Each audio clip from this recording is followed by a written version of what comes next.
আমরা সবসময় সমাজে শৃঙ্খলা ও মানব সম্পদ উন্নয়নের কথা বলি এবং আমাদের এই মানব সম্পদের কিন্তু একটা গুরুত্বপূর্ণ অংশ হচ্ছে শিশু কিশোররা। এবং আমরা দেখতে পাচ্ছি এখন শিশু কিশোররা কিন্তু বিভিন্ন ধরনের গ্যাং কালচারের সঙ্গে জড়িয়ে যাচ্ছে। এই গ্যাং কালচারটা আসলে কি এবং এটা কেন আমাদের সমাজে এখন এত ব্যাপ্তি ছড়িয়েছে, এবং আমি যদি বাংলাদেশের প্রেক্ষাপটে এই চিত্রটা একটু জানতে চাই। চমৎকারভাবেই আপনি কিশোর অপরাধ, গ্যাং কালচার এই বিষয়টি নিয়ে এসেছেন। লক্ষ্য করুন, কিশোর অপরাধ এটি সকল সমাজের জন্যই একটি বড় সামাজিক সমস্যা। এটি আমাদের দেশে যেমন রয়েছে, এটি বিশ্বের বিভিন্ন দেশে এটি রয়েছে। তবে এক এক দেশের এর ধরন ভিন্ন, এর বৈচিত্র্যতা রয়েছে। আমাদের দেশে সাধারণত আমাদের যে শিশু আইন রয়েছে 2013, সেই শিশু আইন 2013-তে বলা হয়েছে যে 18 বছরের নিচে যারা রয়েছে তারা হলো 7 থেকে 18 বছরের নিচে, তারা হলো শিশু কিশোর। অন্যদিকে আপনি যদি শ্রম আইন 2006 দেখেন, সেখানে বলা হয়েছে যে 16 বছরের নিচে যারা, তারা হলো কিশোরের মধ্যে পড়বে। আমাদের যে সংবিধানে 18 বছর হলেই তাদেরকে প্রাপ্তবয়স্ক ধরা হচ্ছে এবং তাদের ভোটাধিকার প্রয়োগের সুযোগ দেওয়া হচ্ছে। পার্শ্ববর্তী আমাদের কান্ট্রিগুলো যদি দেখি, আমরা যদি মিয়ানমারের দিকে তাকাই, শ্রীলঙ্কা, ইন্ডিয়া, প্রত্যেক দেশেই কিশোর 16 বছর, 7 থেকে 16 বছরের মধ্যে কিশোরকে নির্দেশ করা হয়েছে। জাপানে বলা হয়েছে 20 বছর পর্যন্ত তারা কিশোর। এই যে বয়সের বৈচিত্র্যতা রয়েছে এবং বিভিন্ন সোসাইটির বিভিন্ন বিষয়গুলো এখানে প্রভাব বিস্তার করে থাকে। তো সাধারণত আমরা কিশোর অপরাধ বলতে সাধারণত মনে করি যে এই বয়সের 7 থেকে 16 বছর, 18 বছরের নিচে যে সকল শিশু কিশোর রয়েছে, তারা যদি সমাজ বিরোধী, সমাজের রীতিনীতি বিরোধী, প্রচলিত যে আইন রয়েছে সে আইন বিরোধী, মূল্যবোধ বিরোধী কোনো কার্যকলাপে লিপ্ত হয়, তখনই আমরা তাকে কিশোর অপরাধ হিসাবে আমরা চিহ্নিত করে থাকি। এখন এই যে যারা এই অপরাধ সংগঠন করলো, আমরা লক্ষ্য করব তারা এক পর্যায়ে সংঘবদ্ধ হয়, সংঘবদ্ধ হয়ে তাদের এলাকায় আধিপত্য বিস্তার করতে চায়। তারা চাঁদাবাজি থেকে শুরু করে চুরি, ডাকাতি, নানাবিধ অপরাধের সাথে নিজেদেরকে জড়িয়ে ফেলে। সো এই যে সংঘবদ্ধ চক্র, এটিকেই আসলে বর্তমান সময়ে কিশোর গ্যাং হিসাবে আমরা আখ্যায়িত করি। আপনি যদি স্ট্যাটিস্টিক্স দেখেন, ঢাকা শহরে যতগুলো অপরাধের ঘটনা ঘটছে, আজকে কিশোর গ্যাং তার সাথে জড়িত। আমরা পত্রপত্রিকা, মিডিয়ার দিকে তাকালেই এর সত্যতা আমরা পেয়ে যাব। এবং লক্ষ্য করা গেছে ঢাকা শহরের মধ্যে মিরপুর এবং উত্তরা এলাকাকে বলা হয়েছে অধিক কিশোর অপরাধ প্রবণ এরিয়া। এবং এই এরিয়ার কিশোররা তারা এই সংঘবদ্ধভাবে গ্যাং কালচারকে ধারণ করে আজকে তাদের এলাকায় আধিপত্য বিস্তার, তাদের নির্মাণ কাজের নিয়ন্ত্রণ থেকে শুরু করে আমরা লক্ষ্য করব চুরি, ডাকাতি, ছিনতাই ইত্যাদি কাজে তারা নেতৃত্ব দিচ্ছে। শুধুমাত্র কিশোর আজকে চুরি, ডাকাতি, ছিনতাইয়ের মধ্যেই সীমাবদ্ধ নয়, বিভিন্ন ধরনের যখন খুনের ঘটনা ঘটে, আমরা লক্ষ্য করব আইন শৃঙ্খলা রক্ষাকারী বাহিনী পরবর্তীতে যাদেরকে খুঁজে পান তার নেপথ্যে থাকেন আজকের আমাদের কিশোররা। সো কিশোর অপরাধ, এটি নিয়ে আসলে এটি ভাবার বিষয় রয়েছে। আমাদের স্বয়ং মাননীয় প্রধানমন্ত্রী বঙ্গবন্ধু কন্যা জননেত্রী শেখ হাসিনা, তিনিও আমরা লক্ষ্য করব গত মাসে তার একটি সভায় কিশোরদের বিষয়ে আলাদাভাবে ভাবার তিনি একটা তাগিদ দিয়েছেন। সো তিনি বলেছেন যে আজকের কিশোর তারা আগামী দিনের ভবিষ্যৎ। সো স্বাভাবিকভাবেই সেই কিশোরের একটি অংশ আজকে যদি অপরাধপ্রবণ হয়ে ওঠে, তারা যদি অপরাধী হয়ে ওঠে, তাদেরকে অবশ্যই আইনের আওতায় আনতে হবে। পাশাপাশি তাদের এই সমস্যা ডিল করার ক্ষেত্রে যাতে অন্য অপরাধীর সমস্যা আমরা যেভাবে ডিল করি সেই একইভাবে দেখা না হয়। কেননা আমাদের দেশে যে সকল সংশোধন কেন্দ্রগুলো রয়েছে, আগে আমরা বলতাম এটি সংশোধন কেন্দ্র, এখন আমরা বলি যে এটি হলো উন্নয়ন কেন্দ্র। কেননা আপনি যখনই বলবেন যে সংশোধন মানেই তো সেখানে কিছু প্রবলেম থেকে যায়। তো আমরা কিশোরদের প্রবলেমেটিক, এটি আমরা কিশোরদের বলতে চাই না। আমার সন্তান প্রবলেমেটিক, এটি বলতে চাই না। আমরা চাই যে সে যে জায়গায় আছে এখান থেকে তার উন্নয়ন, যে কারণে আজকে বিকাশটা ভালো হোক। বাংলাদেশে বেশ কয়েকটি ডেভেলপমেন্ট সেন্টার রয়েছে, কিশোর উন্নয়ন কেন্দ্র রয়েছে, যেমন গাজীপুর, কোনাবাড়ী এবং যশোরে। সো এই কিশোর উন্নয়ন কেন্দ্রে তাদের যাতে যথাযথভাবে তাদেরকে ডিল করা হয়। অনেক অভিযোগ রয়েছে এখানে গিয়ে কিশোর যে অবস্থায় ছিল তার চেয়ে আরও বেশি অপরাধপ্রবণ হয়ে ওঠে। আবার যে সকল কিশোর সাজাপ্রাপ্ত হন আইনের চোখে, যখন তাদের প্রচলিত যে জেল সিস্টেম রয়েছে সেখানে যখন তাদেরকে রাখা হয়, তো সেখানে দেখি সে আরও দাগী আসামি হিসাবে, দাগী অপরাধী হিসাবে সেখান থেকে বেরিয়ে আসে। সো মাননীয় প্রধানমন্ত্রী এক্ষেত্রে বিশেষ নির্দেশনা দিয়েছেন আইন শৃঙ্খলা রক্ষাকারী বাহিনীকে। তিনি বলেছেন যে পরিবারের অভিভাবক, স্থানীয় জনপ্রতিনিধি, শিক্ষক সকলের সমন্বয়ে একটি সমন্বিত উদ্যোগ গ্রহণ করতে হবে, যাতে আজকে কিশোর অপরাধ যে সমস্যা সেটিকে আমরা সাকসেসফুলি মোকাবেলা করতে পারি। একদমই তাই, অনেক ধন্যবাদ স্যার। এবং বর্তমান সরকার খুব আন্তরিকভাবে আসলে চেষ্টা করে যাচ্ছে কিশোর অপরাধ, মাদক, এই সব কিছু বিষয়গুলো আসলে খুব শক্ত হাতে দমন করার জন্য। এবং আমরা যদি একটু ছোট্ট একটা প্রতিবেদন দেখি যে ঢাকা মেট্রোপলিটন পুলিশের 2023 সালের একটা জরিপ যদি দেখা হয়, ঢাকা শহরে যত 25টা খুন হয়েছে তার সাথে কিন্তু এই কিশোর গ্যাং আসলে জড়িত। আমি যদি একটু জানতে চাই যে কিশোর অপরাধের কারণগুলো বাংলাদেশের প্রেক্ষাপটে আসলে কি হতে পারে? কিশোর অপরাধের নানাবিধ আমাদের সোসাইটিতে নানাবিধ বিষয়ের আসলে পিছনে জড়িত।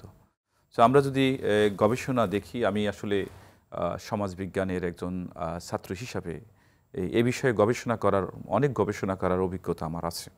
আমি যখন মাস্টার্সের শিক্ষার্থী ঢাকা বিশ্ববিদ্যালয়ের, তখন মাস্টার্সের একটি কোর্সের অংশই ছিল যে একটি থিসিস করা, কোনো একটি বিষয়ে পার্টিকুলার সোশ্যাল ইস্যুতে গবেষণা কাজটি করা।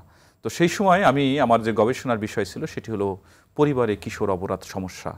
এটি নিয়ে অভিভাবকরা কী ভাবেন, এটি নিয়ে যারা সেবাদানকারী যারা রয়েছেন তাদের ভাবনাটা কী, কীভাবে এটিকে মোকাবেলা করতে চান, এ বিষয়ে একটি গবেষণা কাজ আমি তখন করার সুযোগ হয়েছে। পরবর্তী পর্যায়ে শিক্ষকতায় এসে বিভিন্ন পর্যায়ে এটি নিয়ে লেখালেখি করা বা কাজ করার আমার সুযোগ হয়েছে। এবং সেখান থেকে আমি যেটি দেখেছি যে কিশোর অপরাধের পিছনে আমাদের যে সামাজিক যে বিভিন্ন অবস্থা সেটি নানাভাবে জড়িত। আমরা লক্ষ্য করব যে আমাদের সোসাইটির পারিবারিক অবস্থা যদি লক্ষ্য করি, পারিবারিক যে বন্ধন, সেই বন্ধনটি কিন্তু আগের মতো নেই। আজকে যৌথ পরিবার ব্যবস্থা ভেঙে আজকে আমরা একক পরিবার ব্যবস্থায় আমরা শহর জীবনে বসবাস করছি। সো সন্তানকে যে কোয়ালিটি টাইম দেওয়া, তার সাথে সন্তানের সাথে পিতামাতার কোয়ালিটি টাইম স্পেন্ডের যে বিষয়টি, সেটি কিন্তু অনেক ক্ষেত্রেই অ্যাবসেন্ট। পাশাপাশি আপনি লক্ষ্য করবেন যে আজকে যোগাযোগ প্রযুক্তির উন্নয়নের ফলে আজকে ডিজিটাল বাংলাদেশ, স্মার্ট বাংলাদেশের দিকে আমরা যাচ্ছি। হাতে হাতে আমাদের স্মার্টফোন, বাসার টিভিতে আমাদের ইন্টারনেট সংযোগ, বাচ্চা ইচ্ছা করলেই সে যে কোনো সাইটে সে ঢুকে যাওয়ার তার সুযোগ রয়েছে। বাসায় সারাদিন সে ডিভাইস ভিত্তিক হয়ে পড়েছে, গেম খেলছে। তো এটি তার মানসিক জগতে অন্যরকম একটি পরিবর্তন এনে দেয়। এটি একটি দিক। আরেকটি দিক হলো আমাদের যে সন্তানদের যে ধরনের কেয়ারিংয়ের আওতায় আনা দরকার, সেই কেয়ারিংটি কিন্তু আমরা নিতে পারছি না। সন্তানকে স্কুলে ভর্তি করে দিয়েই, কোচিং সেন্টারে ভর্তি করে দিয়েই আমরা অনেক সময় আমাদের দায়িত্বের জায়গাটি আমরা পরিষ্কার করে ফেলছি, কিন্তু আসলে এটি নয়। আমার সন্তান কোথায় যাচ্ছে, কার সাথে মিশছে, কার সাথে টাইম স্পেন্ড করছে, তার খেলার সাথী কারা, এই বিষয়গুলো দেখভাল করা কিন্তু অভিভাবকের দায়িত্ব, প্রপার মনিটরিংটা দরকার। সেটি কিন্তু আমরা করতে পারছি না। আরেকটি শ্রেণী যেটি রয়েছে সেটি হলো দারিদ্র একটি বড় সমস্যা। বিশেষ করে যারা এক্সট্রিম পুর পিপল, যারা তাদের যে খাবার জোগাতে, তাদের জীবনের তাদের পরিশ্রমের অধিকাংশ অর্থ খাবার জোগাতেই শেষ হয়ে যায়। পরিবারের অধিকাংশ সদস্য নির্ভরশীল এবং নারী সদস্যই পরিবারকে নেতৃত্ব দেন। পুরুষ সদস্য থাকলেও তিনি কাজ করতে অক্ষম অথবা মৃত্যুবরণ করেছেন। এরকম যে সকল পরিবার, সে সকল পরিবারের সদস্যদের মধ্যে দেখি যে আমরা লক্ষ্য করি যে সে সকল পরিবারের সন্তানরা অধিক মাত্রায় অপরাধপ্রবণ তাদের মধ্যে গ্রো করে। আবার যে সকল পরিবারে পিতামাতার মধ্যে সে ধরনের আন্ডারস্ট্যান্ডিং নেই, পারিবারিক বিশৃঙ্খলা রয়েছে, এরকম একটি অপরাধপ্রবণ অবস্থায় যখন একজন শিশু বেড়ে ওঠে, সেটি কিন্তু তার মানসিক জগতে একটি পরিবর্তন ঘটায়, প্রভাব বিস্তার করে। এ সকল শিশুর মধ্যেও আমরা লক্ষ্য করি যে কিশোর অপরাধ প্রবণতা বেড়ে ওঠে।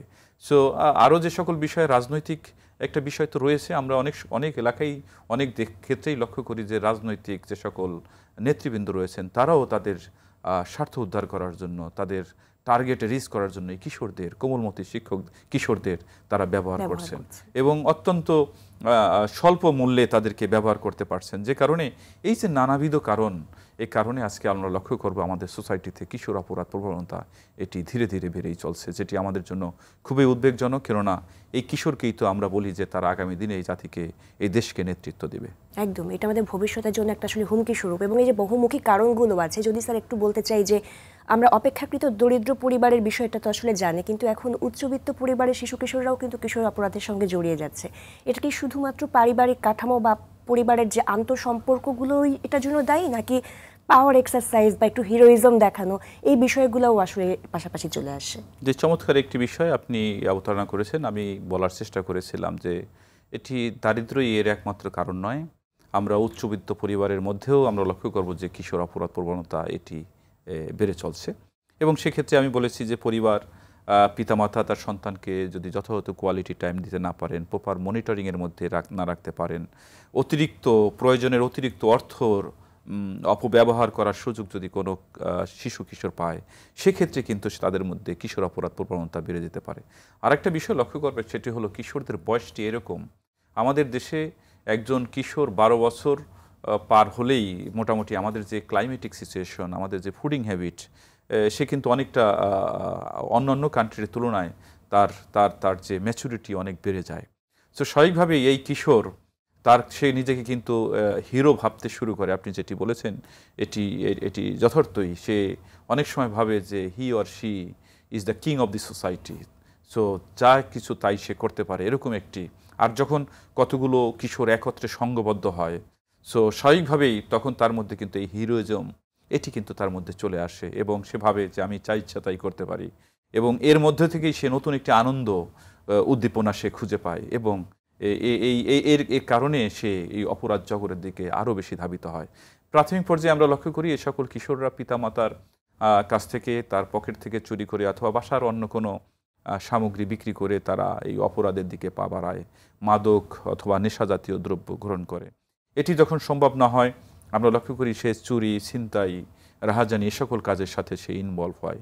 যখন এটিও সম্ভব না হয়, তখন আমরা লক্ষ্য করব তারা সংঘবদ্ধ চক্রের সাথে তারা মিশে যায়, এবং এটি যখনই তারা এই পথে যায় তখনই আমরা লক্ষ্য করব বড় একটি চক্র তারা তৈরি করে, এবং তারা দিনের অধিকাংশ সময় একত্রে কাটায়, একত্রে থাকতে তাদের ভালো লাগে, এবং এর মধ্য দিয়ে কিশোর গ্যাং আজকে সোসাইটিতে নানাবিধ অপরাধ কর্মের সাথে তারা নিজেদেরকে লিপ্ত করছে। স্যার, এই বিষয়ে আরেকটু যদি জানতে চাই যে একসময় কিন্তু আমরা আমাদের সমাজে মুরব্বি কালচার বা সংস্কৃতি এই বিষয়টুকুর অনেকটুকু চর্চা দেখতাম, কিন্তু এখন সময়ের প্রয়োজনে কিন্তু আমাদের মধ্যে পারিবারিক ভাঙন দেখা দিয়েছে, যৌথ পরিবার ভেঙে আসলে একক পরিবার হয়েছে, এবং মুরব্বি সংস্কৃতির বিষয়টা কিন্তু অনেকটুকুই নেই। কিশোর অপরাধ দমনে সামাজিক মূল্যবোধ এবং ধর্মীয় মূল্যবোধের চর্চাটা আসলে কতটুকু জরুরি? একটি যথার্থই আপনি বলেছেন যে কিশোর অপরাধ যদি আমরা মোকাবেলা করতে চাই, এটিকে যদি দমন করতে চাই, প্রতিরোধ করতে চাই, তাহলে অবশ্যই আমাদের সামাজিক এবং ধর্মীয় মূল্যবোধের চর্চার এটি বিকল্প নেই। লক্ষ্য করুন, আমার কৈশোর কেটেছে গ্রামে, আমি গ্রামে আমার শৈশবকাল কেটেছে। তখন আমরা গ্রামে দেখেছি যে গ্রামের যারা মুরব্বী অথবা যারা সিনিয়র যারা আছেন, তারা যদি রাস্তা দিয়ে হেঁটে আসতেন, আমরা রাস্তার পাশে দাঁড়িয়ে দিতাম, সালাম দিতাম। সো অন্যান্য যারা রয়েছে তারা কেউ যদি ধূমপানের অভ্যাসও থাকতো, অনেক দূর থেকেই তারা ধূমপান এটা ত্যাগ করে সুন্দর ভাবে দাঁড়িয়ে থাকতো, সম্মান প্রদর্শন করত। আজকে যদি গ্রামে যান, সেই গ্রাম কিন্তু আজকে আর নেই। আজকে গ্রামের যারা মুরব্বী যাদের কথা বলছেন তারা অনেকটা ভীত সন্ত্রস্ত, অন্যদিকে কিশোররা বেপরোয়া, তারা কিন্তু বেপরোয়া আচরণ করছে। তো বরং এখন কিশোরকে দেখলেই, এ ধরনের কিশোরকে দেখলেই মুরব্বীরা অন্য পথে বেছে নেন যে কীভাবে অন্য পথে যাওয়া যায়। তো এই সংস্কৃতি হারিয়ে যাওয়া এবং ধর্মীয় মূল্যবোধ এবং সামাজিক মূল্যবোধের যে অবক্ষয়, এটির কারণেই তো আসলে কিশোর অপরাধ সমস্যা আজকে বেড়ে চলছে।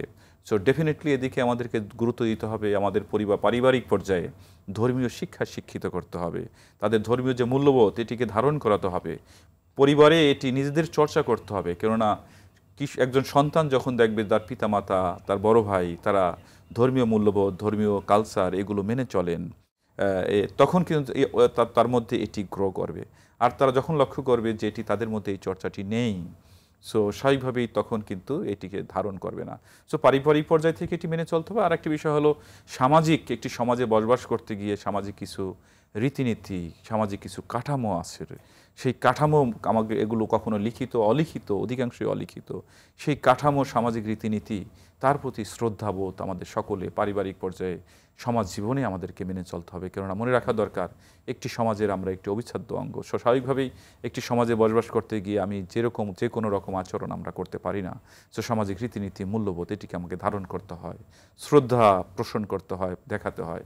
আর এটি যদি আমরা ব্যক্তিগত জীবনে, পারিবারিক জীবনে, সমাজ জীবনে এটি যদি মেনে চলি, তাহলে ডেফিনেটলি এটি কিশোর অপরাধ প্রতিরোধে একটি ভূমিকা তো রাখবেই, কার্যকর ভূমিকা রাখবে। আমাদের পরীক্ষা কেন্দ্রিক শিক্ষা ব্যবস্থা কিন্তু আমরা সবসময় শিশুদেরকে জিপিএ 5 পাওয়ার ক্ষেত্রে সবসময় ধাবিত করে থাকি এবং এটা আমরা একটা লম্বা রেসের দিকে ঠেলে দিচ্ছি। এই যে তাত্ত্বিক যে শিক্ষা ব্যবস্থা, এখানে কিন্তু সামাজিক রীতিনীতি এবং নৈতিকতা এবং মূল্যবোধের চর্চার সুযোগটা কিন্তু খুব কম। সেই ক্ষেত্রে শিক্ষা ব্যবস্থাকে ঢেলে সাজানোর আরও কোনো বিষয় বা কোনো পদক্ষেপ গ্রহণ করা যেতে পারে বলে আপনি মনে করেন কিনা? আপনি যে বিষয়টি, একটি গুরুত্বপূর্ণ বিষয়ে আপনি এখানে অবতারণা করলেন শিক্ষা ব্যবস্থা নিয়ে। আমরা পূর্বে যেটি দেখেছি, আমরা যে শিক্ষা ব্যবস্থার মধ্য দিয়ে যে শিক্ষাক্রম আমরা সকলেই যে শিক্ষাক্রম ব্যবস্থার মধ্য দিয়ে এসেছি, সেখানে দেখেছি একটি মুখস্থ নির্ভর শিক্ষা ব্যবস্থা, একটি পাঠ্যপুস্তক নির্ভর একটি শিক্ষা ব্যবস্থা। যে যত বেশি মুখস্থ করতে পারবে সে তত বেশি ভালো রেজাল্ট, তাকে আমরা অভিনন্দন জানাচ্ছি, বাহাবা দিচ্ছি, তার মেধার স্বীকৃতি দিচ্ছি, নানাবিধ কথা বলছি। কিন্তু বর্তমান সময়ে আমরা লক্ষ্য করব যে মাননীয় প্রধানমন্ত্রী জননেত্রী শেখ হাসিনার সরকার শিক্ষা বান্ধব নানাবিধ উদ্যোগ গ্রহণ করেছে এবং এরই একটি অংশ বর্তমান যে শিক্ষামন্ত্রী যিনি দায়িত্ব রয়েছেন, অত্যন্ত গতিশীল একজন মন্ত্রী আমরা বলি, কেননা তিনি তার যে অভিজ্ঞতা, ব্যক্তিগত অভিজ্ঞতা, দেশের বাইরে পড়াশোনা করেছেন, সেখানে তিনি যা দেখে এসেছেন উন্নত দেশে শিক্ষা ব্যবস্থাকে যেভাবে ঢেলে সাজানো হয়েছে, তার একটি বিষয় কিন্তু বর্তমানে নতুন যে পাঠ্যক্রম সেটি তিনি এখানে ইন্ট্রোডিউস করতে যাচ্ছেন। ইতিমধ্যে ক্লাস 1-এ, 6-এ, 7-এ এটি ইন্ট্রোডিউস করা হয়েছে। আশা করছি যে আগামী 2-3 বছরের মধ্যেই নতুন শিক্ষাক্রম এটি চালু হবে।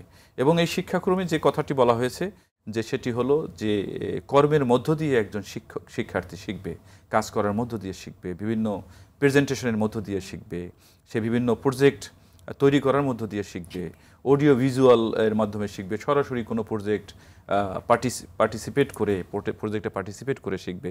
সো এর মানে হলো একটি পার্টিসিপেটরি লার্নিং প্রসেসের মধ্যে তিনি নিয়ে এসেছেন, যেটি মুখস্থ নির্ভর নয়, যেটি তার আজীবন মনে থাকবে। সো এই যে নতুন শিক্ষাক্রম, এটি কিন্তু আমাদেরকে অনেক বেশি আমাদের শিক্ষার্থীদের পড়াশোনার প্রতি তাদের মনোযোগী করে তুলবে। আগে যে পড়াশোনার প্রতি যে ভীতি, বিশেষ করে পিতামাতাদের মধ্যে যে উদ্বিগ্নতা, সেটি কিন্তু বর্তমান শিক্ষাক্রমে নেই। সো একজন শিক্ষার্থী অনেক বেশি আনন্দ নিয়ে হেসে খেলে এই নতুন কারিকুলামে তা পার্টিসিপেট করার সুযোগ, খুব বেশি গুরুত্ব দেওয়া হয়েছে। সো এর ফলে যেটি ঘটবে সেটি হলো এ সকল কিশোররা তারা কিন্তু তাদের মধ্যে এই মানসিক মেন্টাল স্ট্রেসটা তাদের কম থাকবে। মেন্টাল স্ট্রেস খুব গুরুত্বপূর্ণ, তাদের মধ্যে হতাশা কম কাজ করবে এবং এ সকল শিক্ষার্থীদের স্কুল থেকে ঝরে যাওয়ার যে প্রবণতা আমরা যেটি লক্ষ্য করি সেটিও কমে যাবে। অতি সম্প্রতি আমরা লক্ষ্য করছি যে মাননীয় শিক্ষামন্ত্রীর নেতৃত্বে এনসিটিবি যেটি করতে যাচ্ছে সেটি হলো এসএসসিতে 2টো বিষয় ফেল করার পরেও সে একজন শিক্ষার্থী কলেজে ভর্তি হওয়ার সুযোগ পাবে। এটিও কিন্তু একটি যুগান্তকারী সিদ্ধান্ত হতে যাচ্ছে আমি বলবো, কেননা এটি একজন শিক্ষার্থীর স্কুল থেকে এই পর্যায় থেকে ঝরে যাওয়া এবং তার মধ্যে হতাশা আসার ফলে তাকে তার যে অপরাধপ্রবণ হয়ে যাওয়ার যে একটি সুযোগ, সেটি কিন্তু এখানে অনেকটা অ্যাড্রেস করবে।